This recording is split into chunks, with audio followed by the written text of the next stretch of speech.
want to do the Tulsi time now? Or Yeah, let's Tulsi time. Let's do some Tulsi time. All right. So yeah, I'll give us a little one of these. Tulsi. We literally need the Tulsi time to Tulsi time. Yeah. Oh, you got Tulsi time. It's Tulsi time. There we go. We got it. Oh, look at that. That was wait, do that again. I just want to point out that the same one? you can see that we made the nameplates a little too quickly. Oh yeah. Oops. Oh well. Your name is so important. It's important. Got to remember who I am. But you have this very interesting. So, obviously, just John's first time here. He's brought in some stories to cover on this topic. So this is going to be interesting. Go ahead. Yeah, and guys, you're gonna have to bear with me. This is my first time contributing in this way. So over the holidays, Tulsi put out a video, and we're gonna play it for you in a second.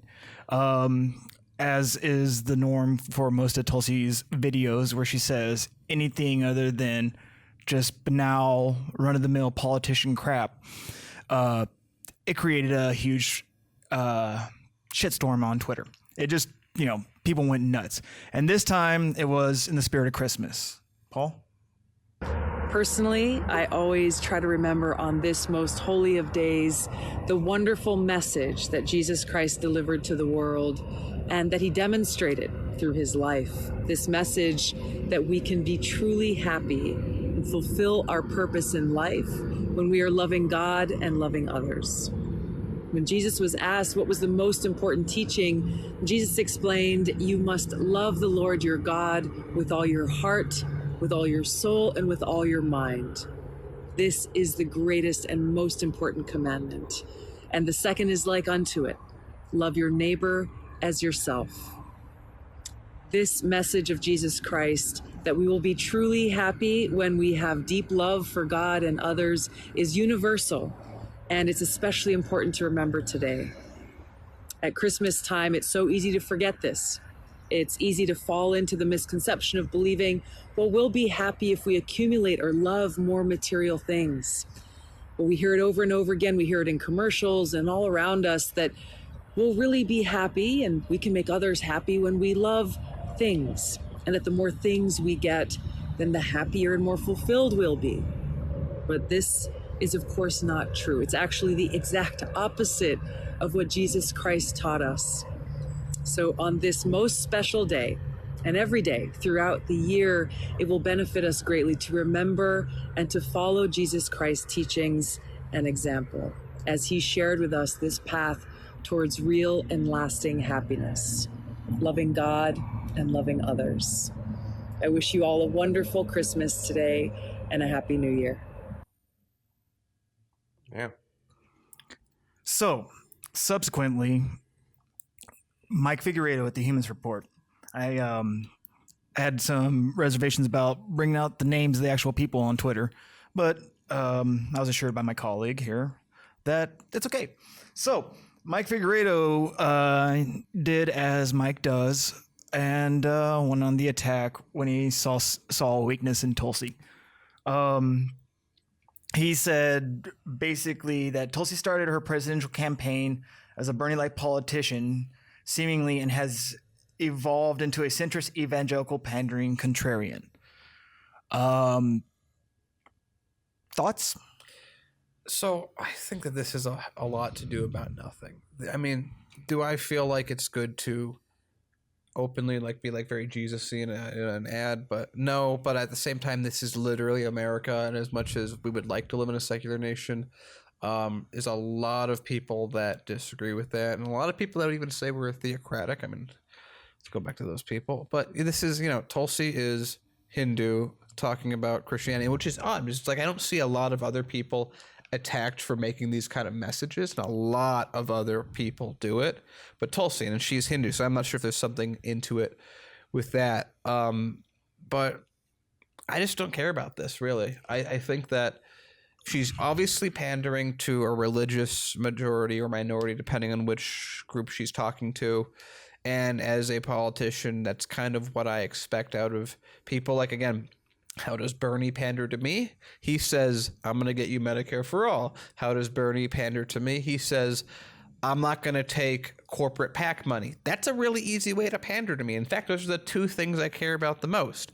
So I just look at it in that context. I'm actually interested to hear what Mike actually had to say about all of this?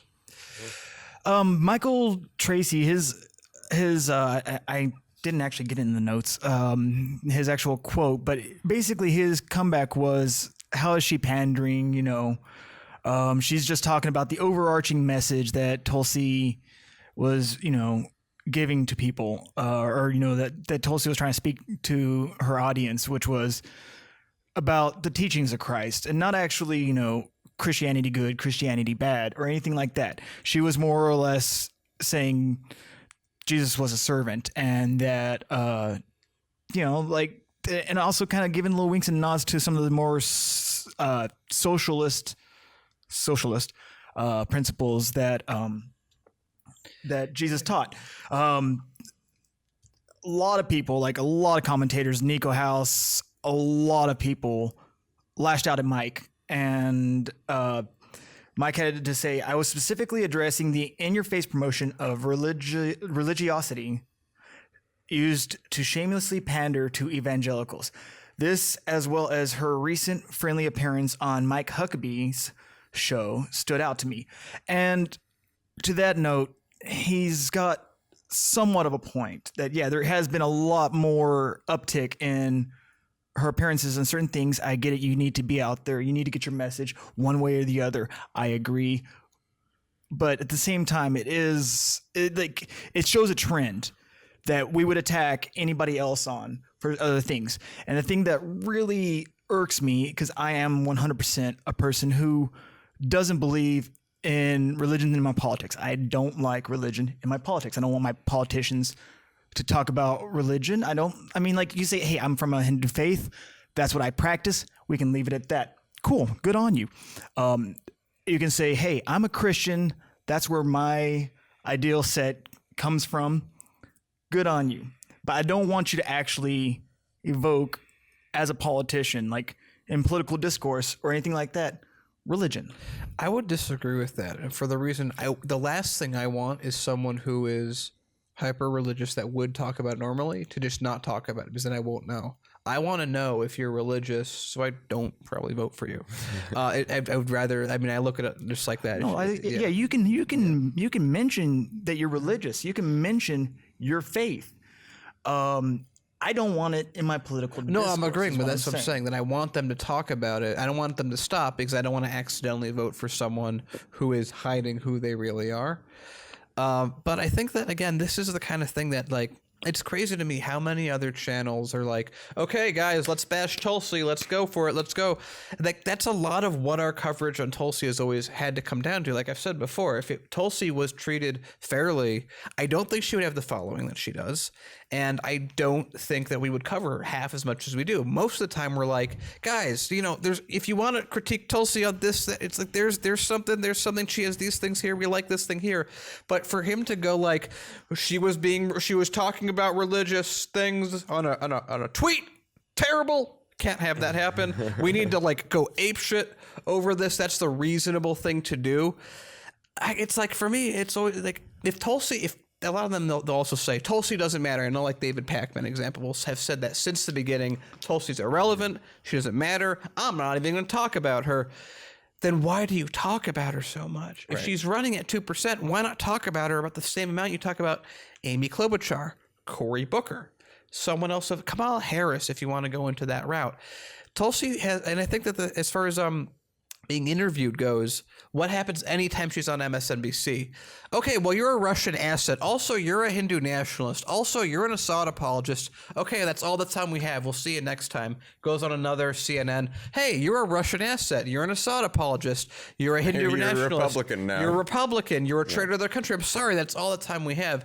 At least when she goes on right-wing news, she actually gets asked not those questions. So if you're Tulsi Gabbard, if I'm Tulsi Gabbard, if I'm sitting in Tulsi Gabbard's shoes, I'm going to go, well, I guess I can only go on right-wing news because they're the only people that will ask me a freaking unique question. Well, I don't want to get too lost in the weeds on this, because there is a nugget of a specific criticism here, and it sounds like we're all kind of more or less falling on the Michael Tracy side of this debate of like, I kind of like, it shouldn't be a major problem if someone invokes Jesus at Christmas time, like, even in political messaging. I kind of would rather not unless have it. Unless but you're it's of also one of the other faiths that have, unless you're of one of the other faiths that happen to have a holiday at that exact same time. And there's like 4 of them. Yeah, but it's really, you know, I'm not even a Christian lad, but it's Christmas. I mean, it's taken over. It's Christmas. It's what, even non-Christians celebrate Christmas. Yeah, I mean, so my point is like, okay, maybe they're taking this in a way of like, oh, she's pandering to conservatives because that plays into the, oh, she's a Russian and an Assad apologist and a secret Republican and all this.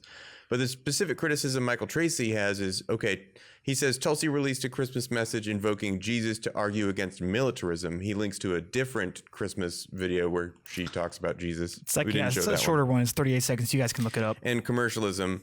And somehow these highly progressive independent media guys managed to fly into a sputtering rage over it. Bizarre.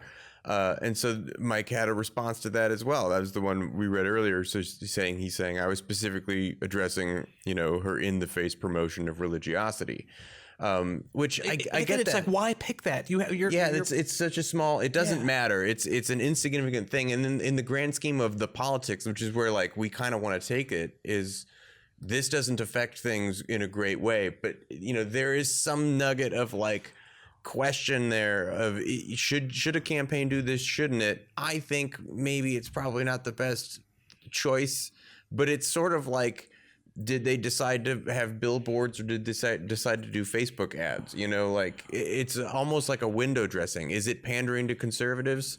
Maybe, you know. And the other thing that's interesting is, as a Hindu and with a lot of Eastern religions, there's less animosity towards what are seen as prophets of other religions, right? You know, a lot of Hindus and Buddhists are very willing to talk about Jesus as somebody whose teachings that you are worth studying. And in the spirit of that, she's trying to talk about her own policy proposals. So like, what is the big deal here? So Michael Tracy's response to that ended up, oh, sorry, that was the original one. He ended up saying, yeah, because it's horribly offensive to mention Jesus on Christmas to promote a message of anti-commercialism and anti-materialism. I mean, I can't it's think clearly not the contrarian position in this discussion, right? And he's right. It shouldn't be like, I'm sorry, there's no actual war on Christmas, and the inverse is also not true. If you talk about the teachings of Jesus in a holiday message on Christmas Day, on a Christmas message, that context allows that.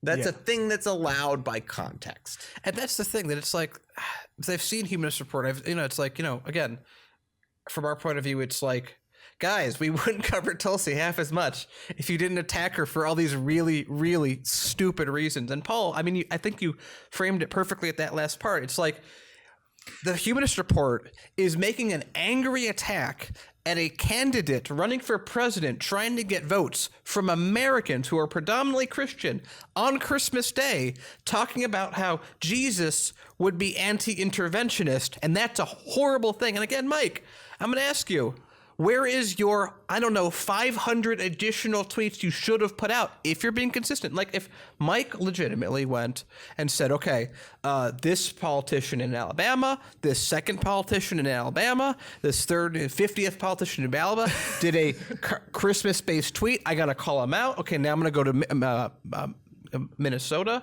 Now I'm going to go to Mississippi. I'm going to go through every single state, local person, and then I'm going to also, okay, now we're going to go to Hawaii. Tulsi Gabbard does it. Okay, I'm going to do the same message. If Mike did that, I would go, okay, Mike, I have no issue with that. You're being completely internally consistent on this issue, and I have nothing to call you out on. But when Mike is like, okay, you know who I'm going to go after? The one person I'm going to go after. The one running for president. The one running, not just the one running for president. The one who's literally saying, hey, can we make Jesus make people not go invade places and go, ha-ha, you are a disgrace. Like Jesus was a socialist, everybody. Yeah, and it's like, so Mike, what are you doing, bro? Are you getting? Is this for your audience? Do you really just not like Tulsi that much? Can you at least be a little more objective on this? Because, like, I get it. You don't like Tulsi. I get it. A lot of people don't like Tulsi. And I even get it. Heartland Media is completely in the minority on this. I think there's basically, like, 4 channels out there whose response of Tulsi is, yeah, she's a reasonable candidate who has a past that makes sense why she's here, and I understand where she's going, and I get her. Like, we're probably one of 4 channels that are like that. I get that. That's fine. But, Guy, this makes you look... I want you to look good. I want progressives to look good. And I don't think this is the route, and that is to attack Tulsi Gabbard for doing like, I mean, like, what are you going to do next? Like, Bernie Sanders goes Christmas caroling. Are you going to like egg his house? What are you going to do? But we're getting too long on this. But Yeah. We got some super chats. we had a few super chats. Yeah. So Chris Pyle says, "Happy New Year, HLM and peeps, and happy birthday, Holly." Thank you for the $2. Also, Myra Sanchez. Hey there. There's a $5 with the sticker with the And we had keeping it up. Look at that from Frank Frail. I don't know how to say that. Thanks, Frank. It's a publicity stunt. Yeah, thanks, Frank. Yeah, the holiday thing is certainly a publicity stunt. It would have to be. And then David Michael Jordan Robbins says, as a progressive Christian who defends the LGBTQ affirming denominations, I was kind of upset with Mike. I genuinely love his show. We're not a monolithic block. We share a block.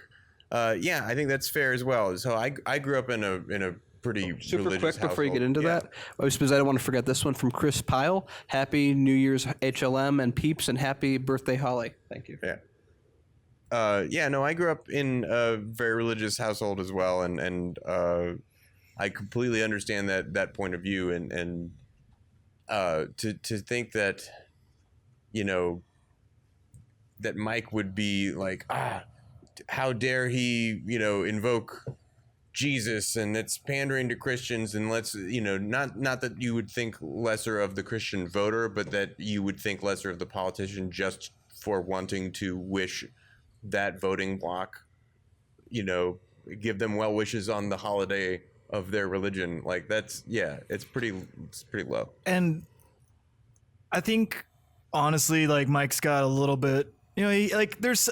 Lulu I think H also, I see you real quick. I think he... Thank Go ahead. you. Yeah. I think he haphazardly attacked from the offset. It was a very haphazard attack, and it was him just being obsessed with showing his bona fides and not liking Tulsi. I don't like Tulsi that much, only on certain issues. But we can talk about it and have a reasonable discussion. We can have a reasonable discussion. Yeah. However, I would have kept scrolling past. Like, I would have watched the video myself and been like, okay. If it didn't turn into a shitstorm, and if he didn't start the fire, everybody would have scrolled past if he didn't start the fire. Billy Joel. And I want to make a final note on this. This segment would have not existed if it wasn't for the Humanist report. To your point, making an issue, everyone would have scrolled past. And this little video that Tulsi would have made, no one would have talked about. 1,000 people would have seen. He's totally going to add us now. That's Good. fine. I'd like to, hey, Mike, I'd love to talk to you. I don't have an issue. Yeah. I mean, like, even right here on this panel, we have a third of the people sitting here don't like Tulsi.